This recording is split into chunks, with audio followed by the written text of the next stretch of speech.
cette histoire, comme tous les aspects comptables, c'est un bilan. Et un bilan, c'est un passif, mais également un actif. Ce que nous faisons aujourd'hui peut relever de notre actif vis-à-vis de la France, qui, pendant longtemps, d'abord par la traite négrière, où des millions et des millions d'Africains ont été, malgré eux, contre leur gré, forcés, contraints à quitter leur terre pour aller servir d'esclaves, c'est-à-dire de bétail. Et aujourd'hui, on ne veut pas qu'on parle de ces pans de l'histoire, alors qu'on veut qu'on l'entende selon la version du négrier.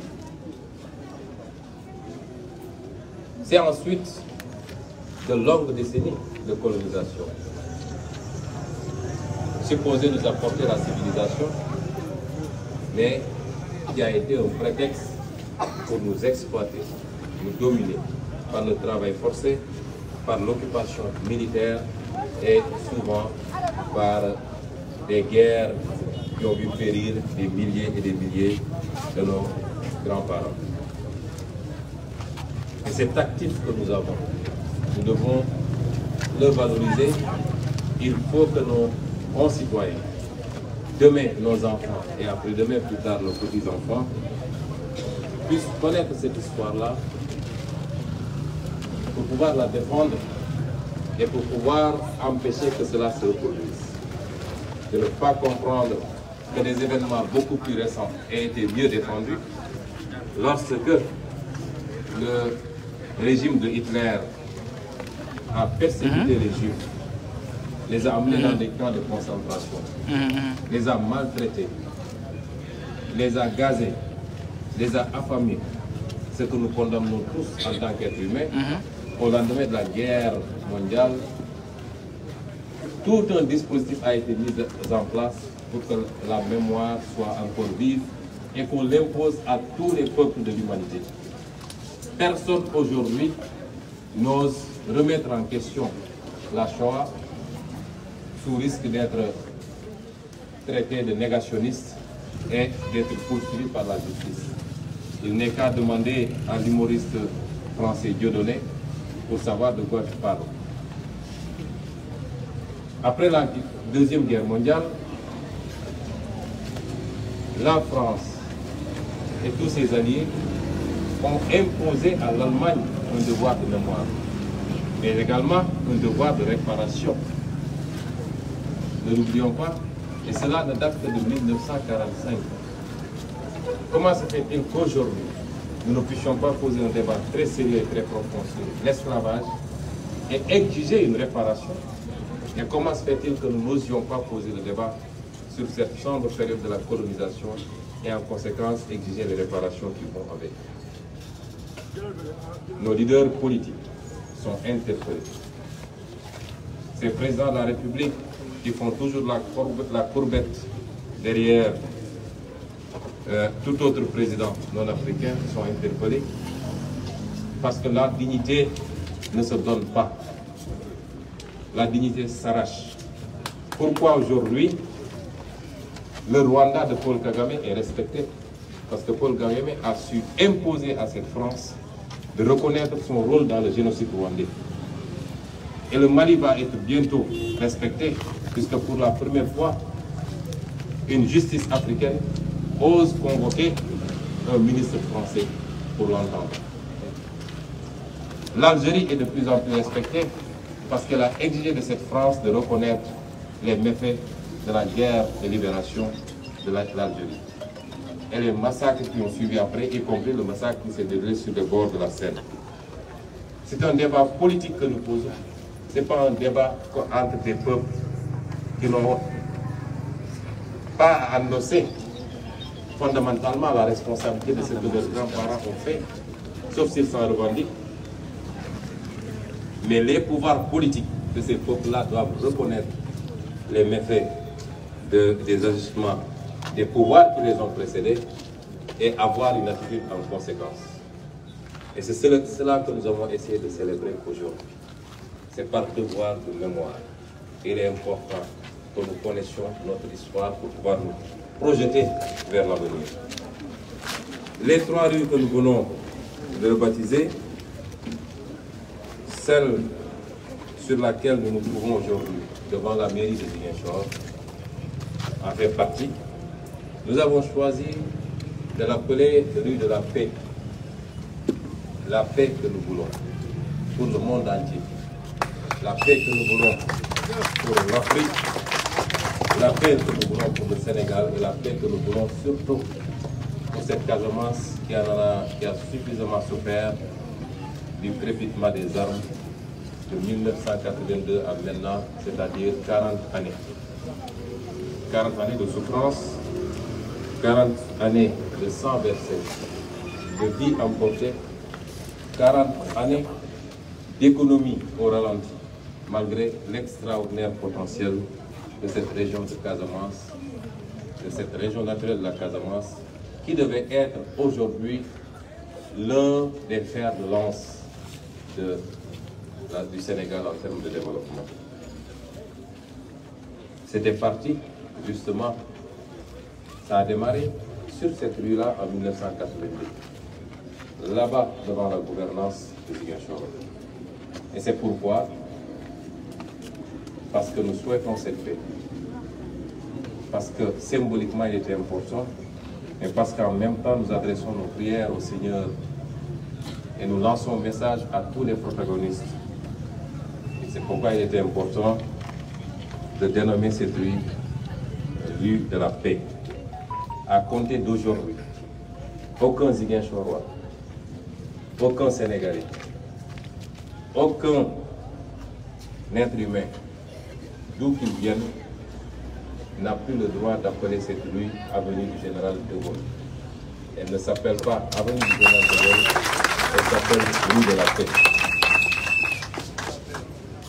Pour la deuxième, que nous avons également baptisée, nous l'avons appelée Seleki 1886. C'est une histoire. Celle-là,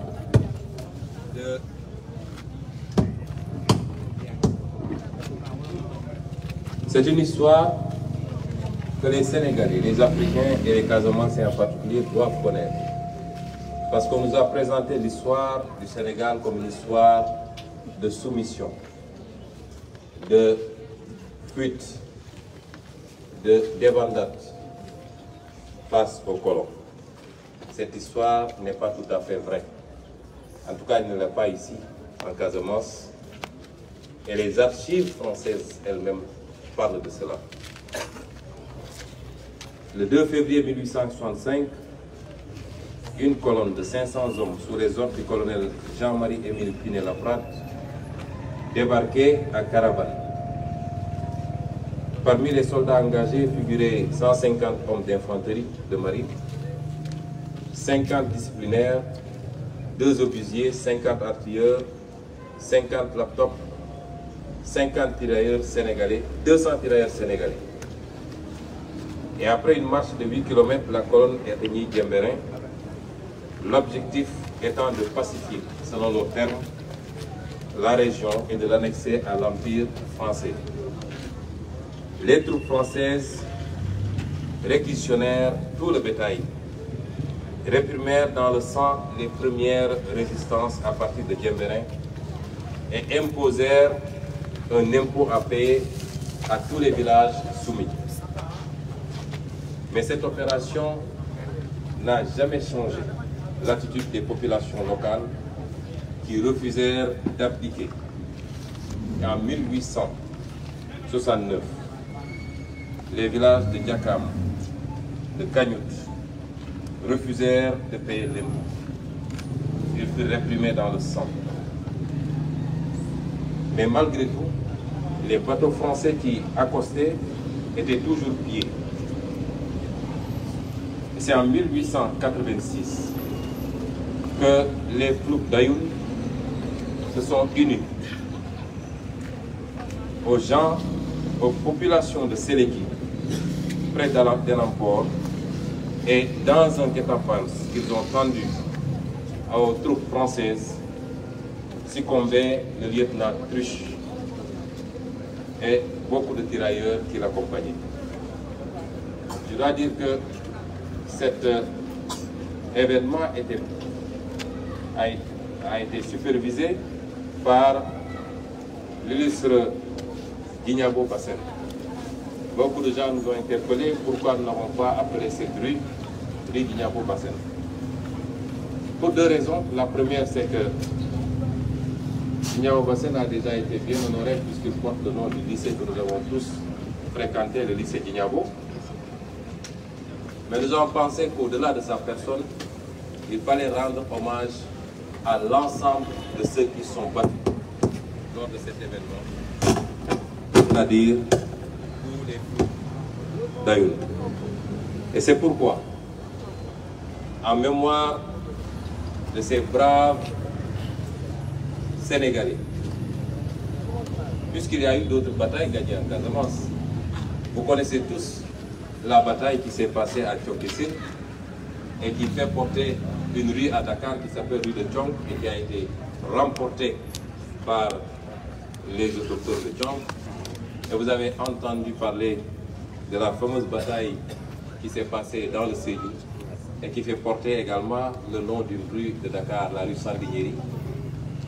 L'histoire retiendra que ces batailles-là ont été remportées ici en Casamance malgré l'infériorité technologique et ont été remportées et que l'envahisseur a perdu, je ne dis pas des soldats, mais de hauts gradés. Mais ce que la mémoire ne peut pas comprendre jusqu'à présent, c'est pourquoi, après nos indépendances, nous avons continué. Que la France ait voulu honorer ceux qui l'ont servi dans son entreprise de colonisation en leur donnant le nom de rue peut se comprendre. Mais que plus de 60 ans après nos indépendances, qu'on puisse garder les dénominations de nos rues. Ces dénominations de nos rues, à Dakar, à Saint-Louis, à Rufisque, à Ziguinchor, est proprement incompréhensible. Je dis tout le temps que vous ne verrez jamais une rue en France, même dans la plus profonde campagne française, vous ne verrez jamais une rue qui s'appelle Göring ou Hitler. Ce n'est pas imaginable. Comment peut-on imaginer ici qu'on ait des rues qui s'appellent lieutenant Truche ou Sandiniéry ou je ne sais quel autre nom? Et c'est pourquoi nous avons choisi de redonner à cette rue le nom de Séléki 1886. La troisième rue que nous voulons inaugurer également est une rue qui portait le nom de Javelier, capitaine Javelier. L'histoire du capitaine Javelier, il fait partie de ceux qu'on appelait les pacificateurs. La pacification s'entendant ici dans le sens de réprimer toute résistance ou toute velléité même de résistance à la pénétration coloniale d'abord, mais également au paiement de l'impôt et à la mobilisation des troupes contre leur gré, aussi bien pour la Première que la Deuxième Guerre mondiale, pour aller se battre pour la France.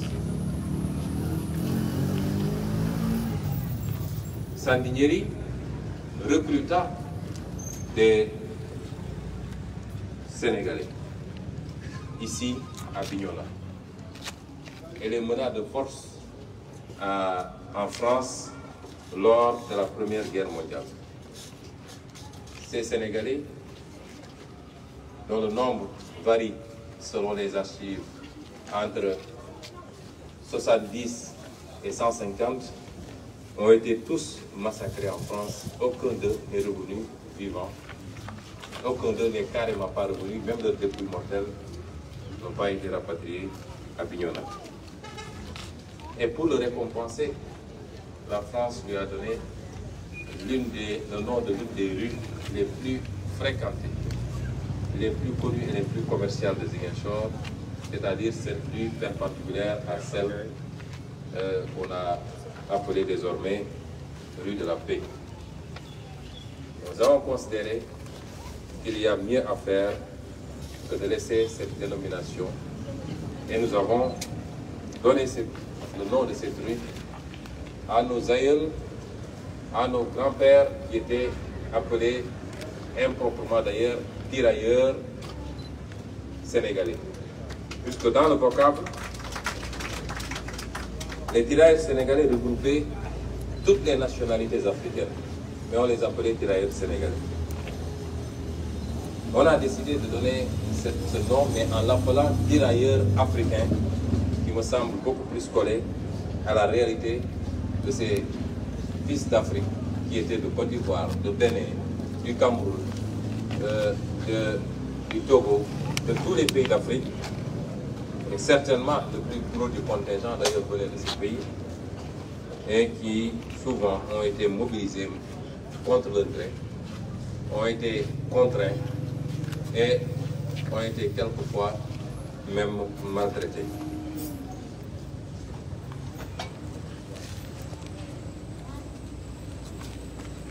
Nous avons donné à l'une des rues également le nom de Thiaroye 44. Ça va dans la même veine, parce que l'histoire de Thiaroye 44, c'est l'histoire de Sénégalais, d'Africains généralement, qui le 1er décembre 1944, dans le camp militaire de Thiaroye à Dakar, avait été lâchement assassiné par le haut commandement français qui fit ouvrir le feu sur ces soldats africains désarmés. Ces soldats revenaient de plusieurs années en Europe où, suite à la débâcle de juin 1940 de l'armée française, ils avaient été faits prisonniers. À leur libération, ils débarquent à Dakar le 21 novembre 1944 et rapidement, alors qu'ils sont en voie de démobilisation et qu'ils doivent être acheminés vers leur colonie d'origine, ils réclament légitimement l'argent auquel ils ont droit, en plus de différents pécules et primes, le rappel de soldes de captivité suivant les situations d'ancienneté.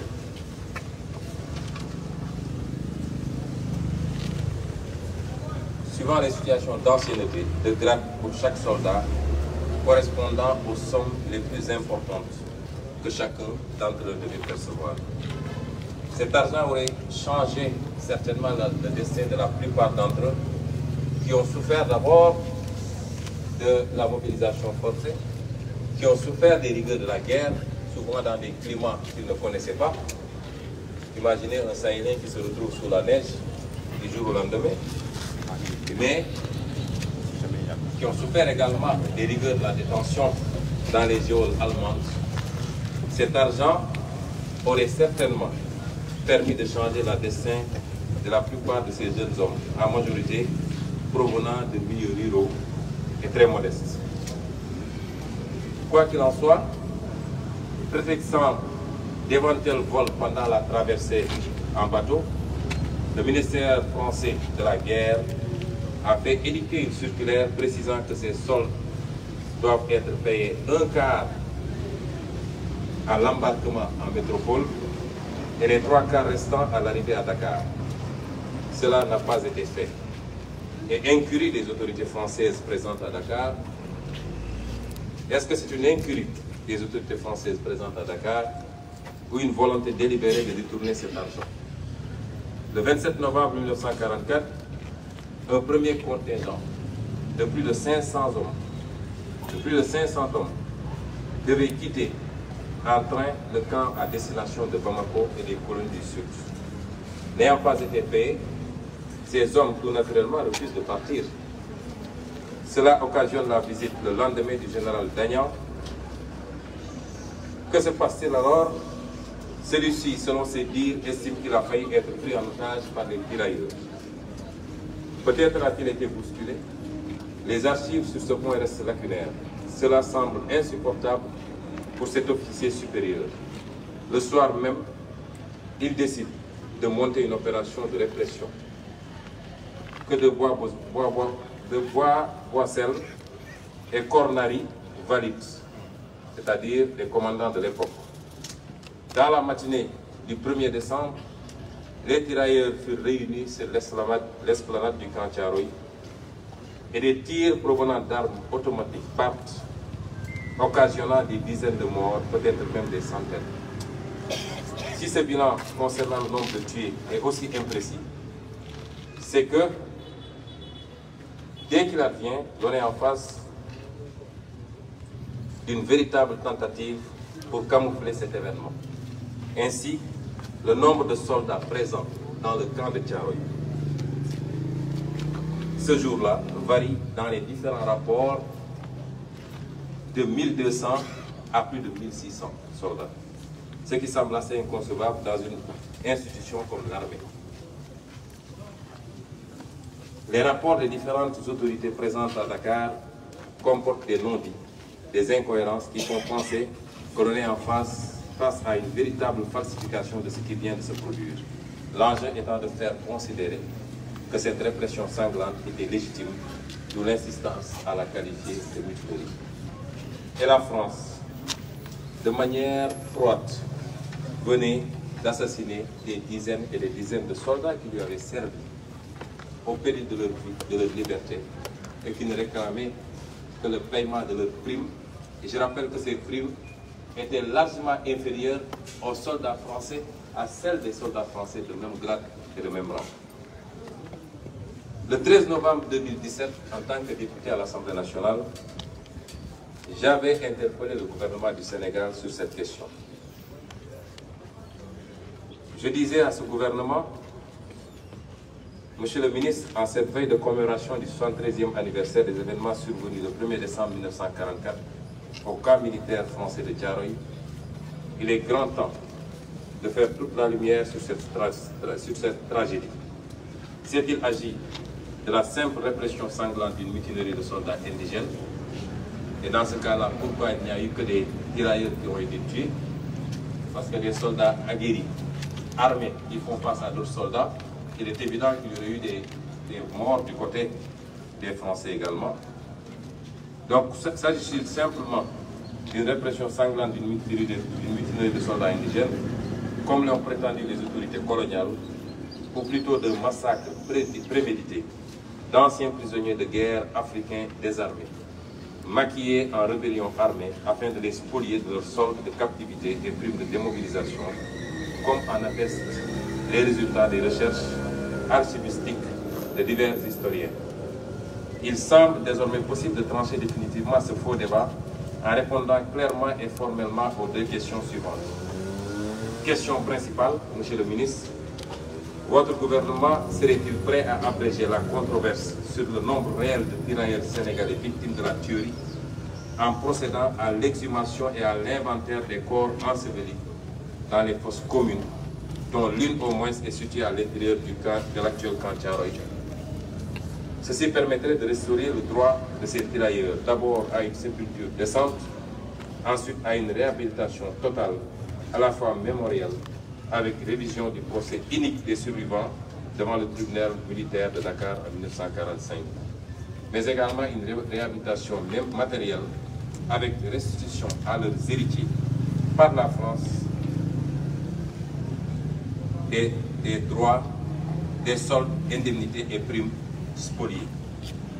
Question subsidiaire, la presse, Monsieur le ministre, ayant rapporté que le président François Hollande aurait remis à son homologue sénégalais l'intégralité sous forme numérisée des archives administratives françaises relatives à cette tragédie.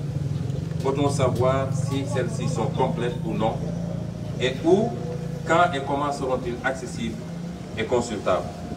Ce triple devoir de mémoire, de vérité et de justice envers des martyrs africains du massacre de Thiaroye 1944 incombe d'abord au gouvernement et au Parlement sénégalais. Je ne vous dis pas la réponse qui m'a été apportée, elle équivaut à une non-réponse parce que les valets de la France n'oseront jamais poser un acte qui serait interprété comme un défi vis-à-vis de la France. L'acte que nous voulons poser aujourd'hui, est certes un acte symbolique, mais j'invite cette jeunesse particulièrement, j'invite les élites intellectuelles, j'invite l'ensemble des Sénégalais et des Africains à poser ces actes parce qu'ils sont importants. Nous ne serons jamais respectés tant que nous n'aurons pas imposé à ceux qui, dans le passé, nous ont fait subir ces traitements, ces situations, quand on ne leur a pas fait subir cette obligation à leur tour, de reconnaître leurs crimes, de reconnaître leurs méfaits et surtout de contribuer à ce devoir mémoriel, mais également de réparer matériellement ces injustices qu'ils ont fait subir à l'Afrique et qui nous poursuivent jusqu'à présent. Parce que quand vous sortez 15 millions minimum d'Africains de l'Afrique dans les conditions que nous connaissons, qu'ils soient allés vers l'Amérique ou qu'ils soient allés vers l'Arabie, vous avez dépouillé l'Afrique de ce qu'il avait de plus valeureux en termes de capacité physique, mais également en termes de capacité intellectuelle. Et cela ne se remplace pas du jour au lendemain.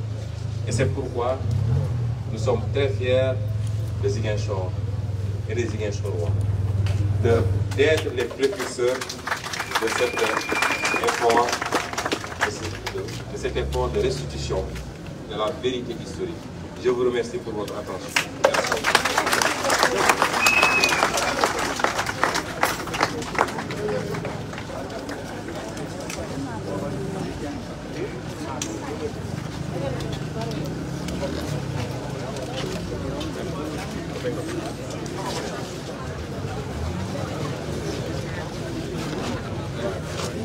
Alors, dans le cadre donc de ces activités, M. le maire sera au niveau de certains quartiers pour voir le visu ce qui est en train de se passer en termes de tirage des capitales, parce qu'il y a des zones qui sont séparées, qui sont en train de relancer les rapports.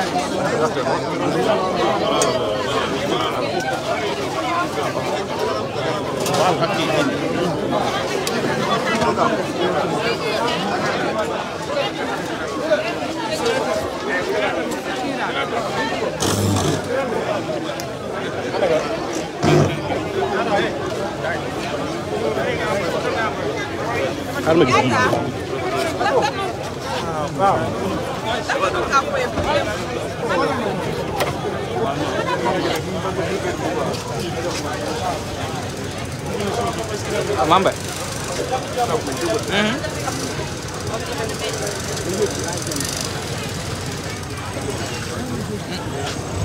Okay.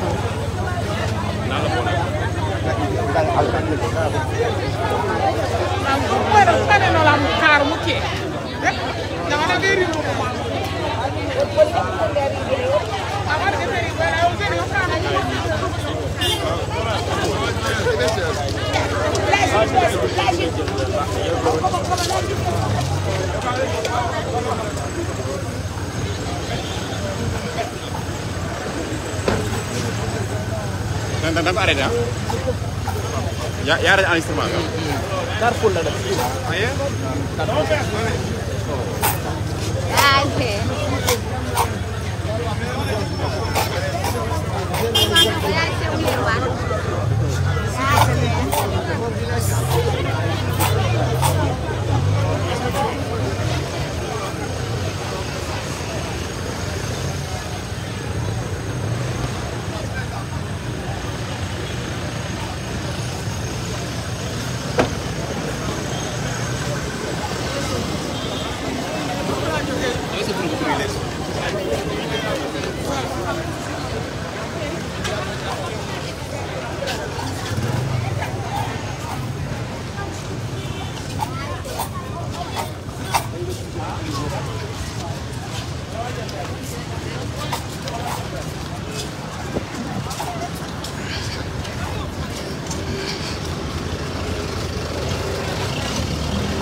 Vamos ya.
Bonjour.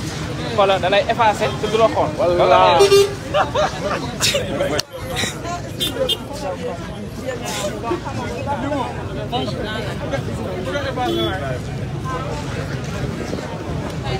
effacé nañ ba effacé Mbacke Sylla nee na sa gars yi dañuy effacé rek.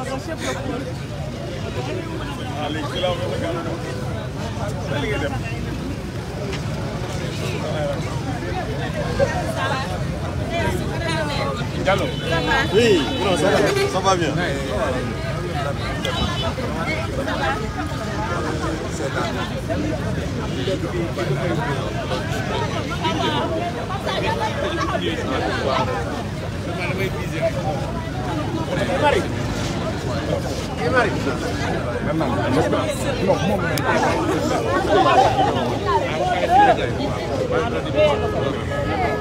am na beneen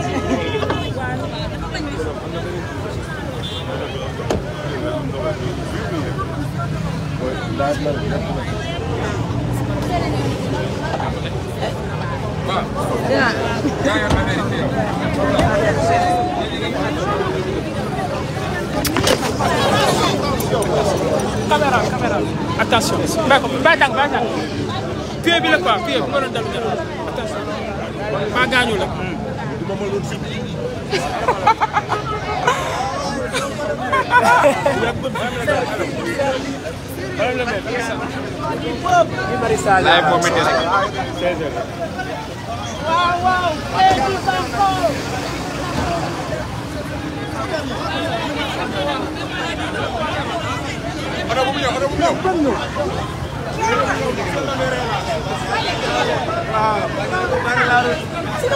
yéen nag boo moytu ngeen daanaan leen di si biir.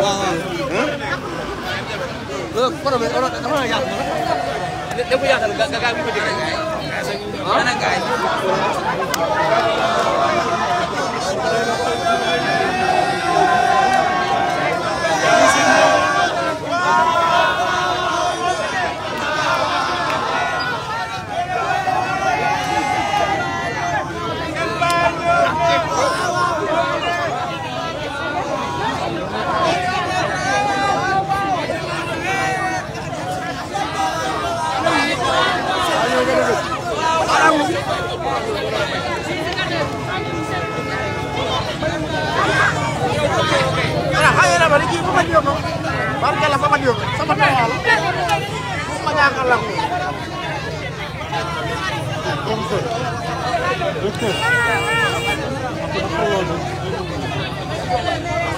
professeur Amadou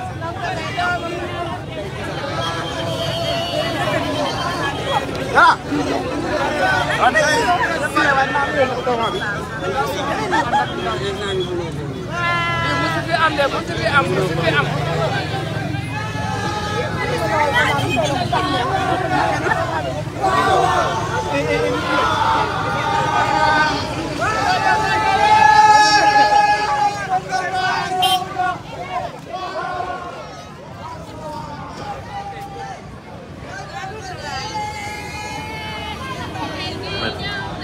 nanka rek balaa ngay daal mu sotti rek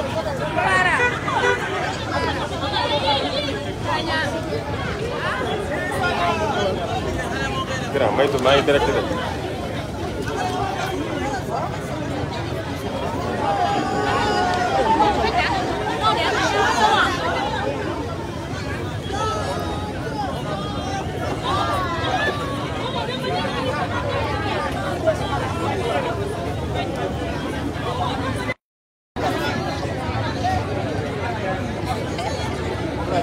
après fan la dañoo yëg nga taxi li ñu jaar waaw moom laa doon wax sama après ñu jaar foofu damay Sele Sele Sele Sele Sele Sele eh Sele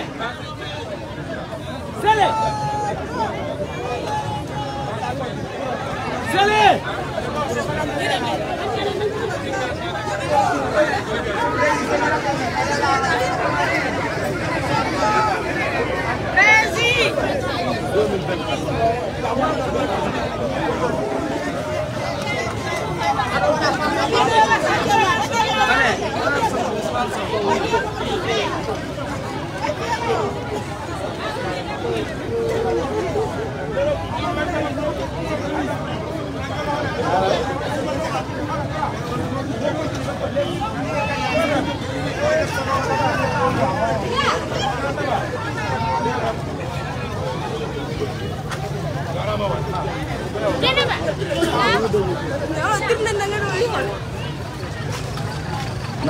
ça va. Comme ni Papa Diaman kii man Sadio.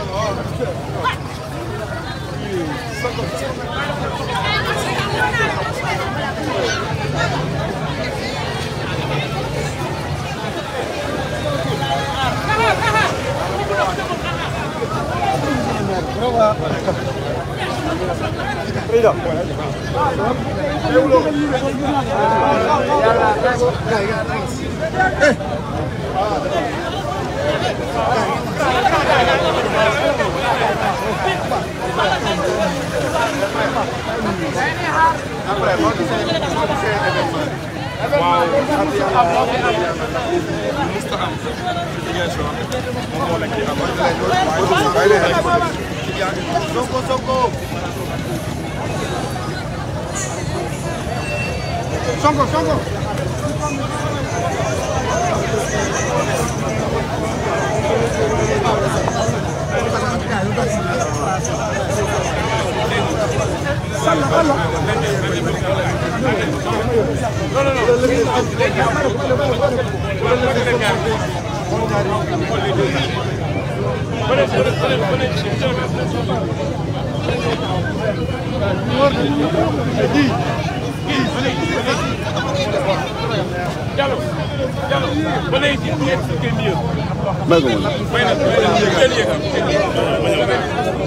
c'est bon, moom kese c'est bon, c'est bon.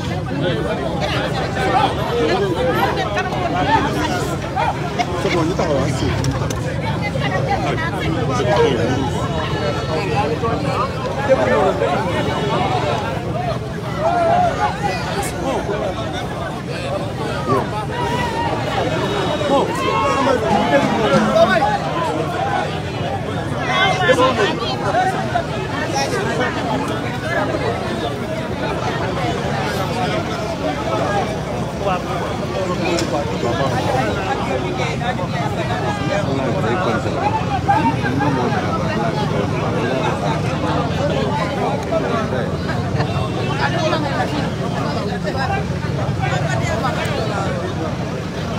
Doo demee noonu.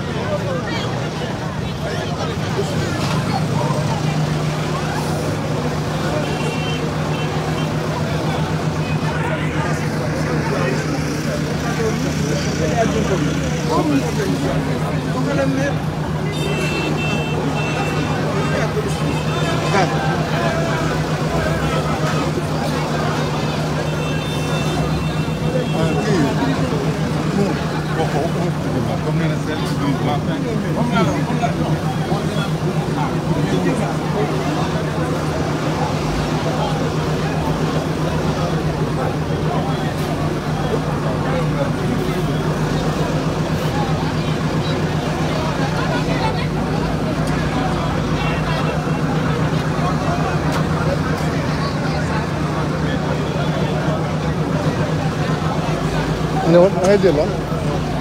Ne diyor lan? Kamel kan.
Si xaaral ma ko damay bouger ànd ak moom damay bouger.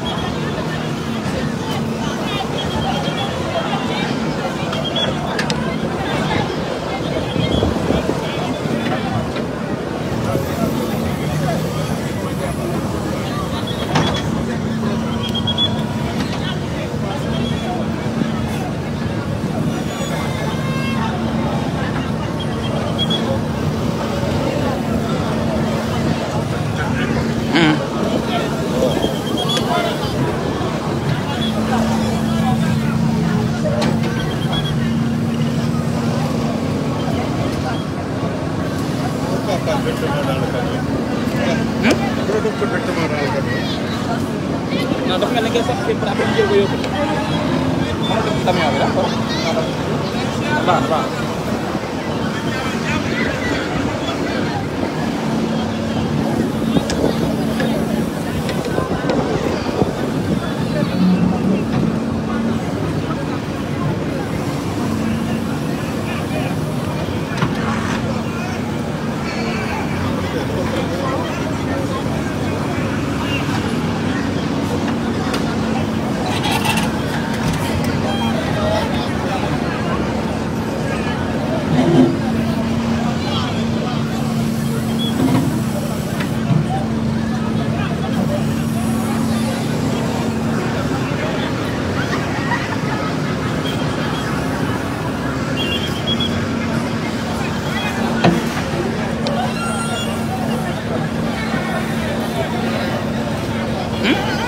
C'est bon.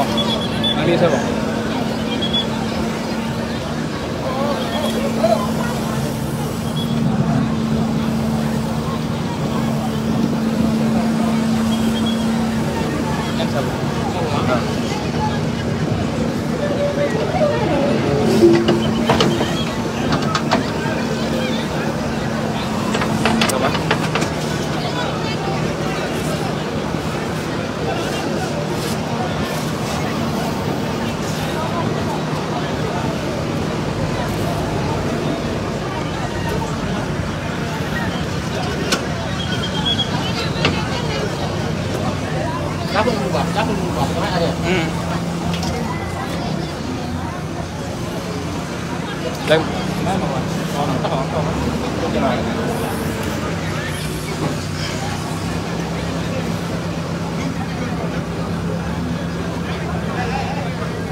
Ousmane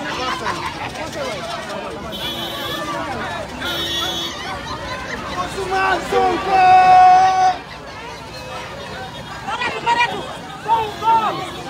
Ousmane eh Lamine Diouf jël ma waay ngir yàlla eh Lamine Diouf waay jëlal Lamine Diouf jëlal Lamine Diouf waay jëlal waay eh Lamine Diouf waay jëlal waay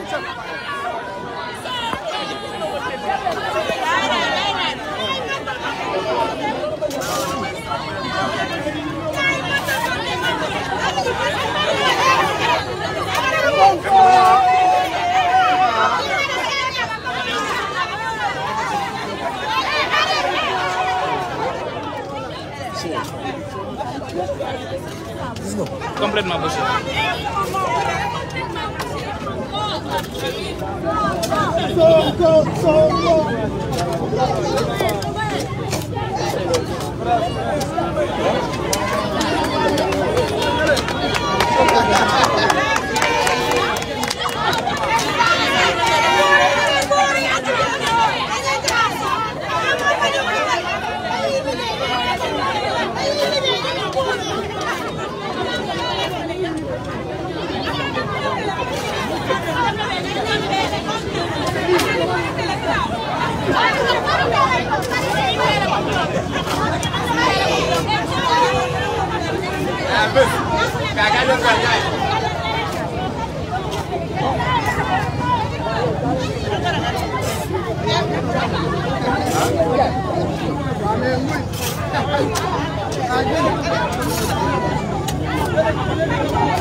Ñu demaan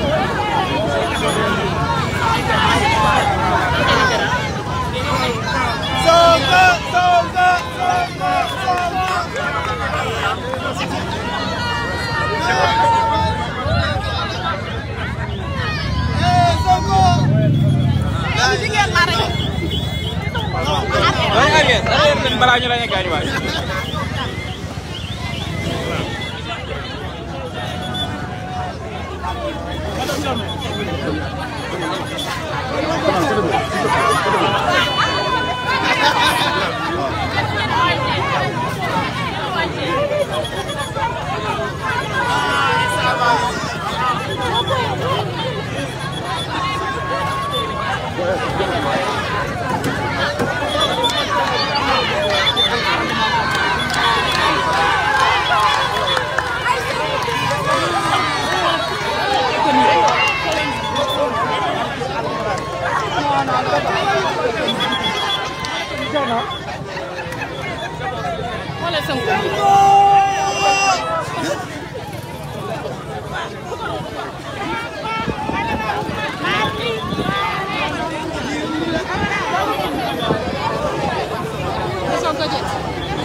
la semaine, la citoyenneté.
Sari nañ de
dañuy tourné waat day wër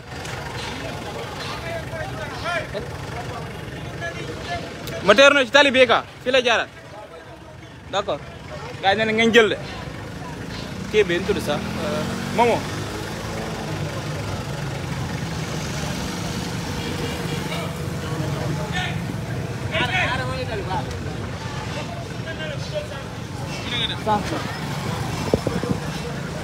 Karim dañuy tourné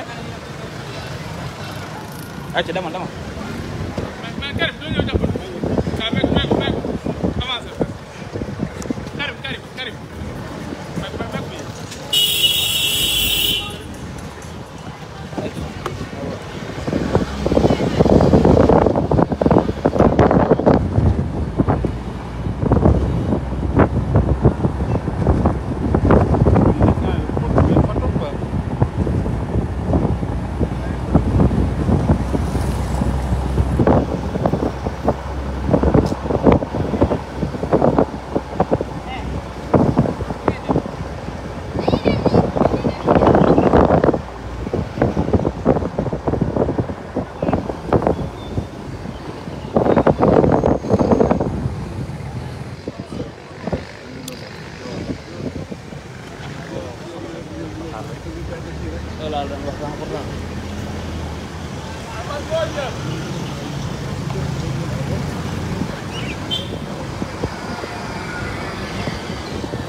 ban benn ah. bu toggee ci kiw këriñ bi noonu génn.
mujjee ñëw fi mel woon nii quoi c'est plus propre maintenant.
Tom, kamu échanger côté.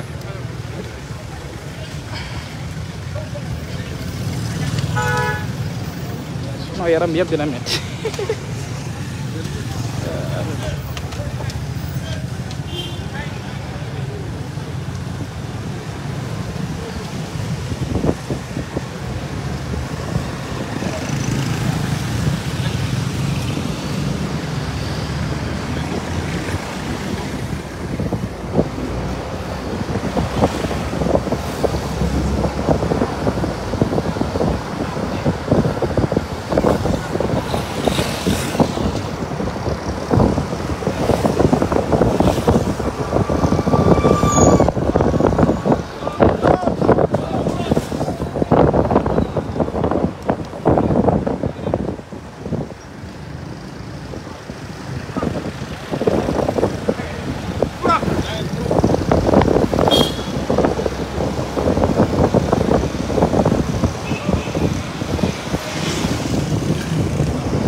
déglu ma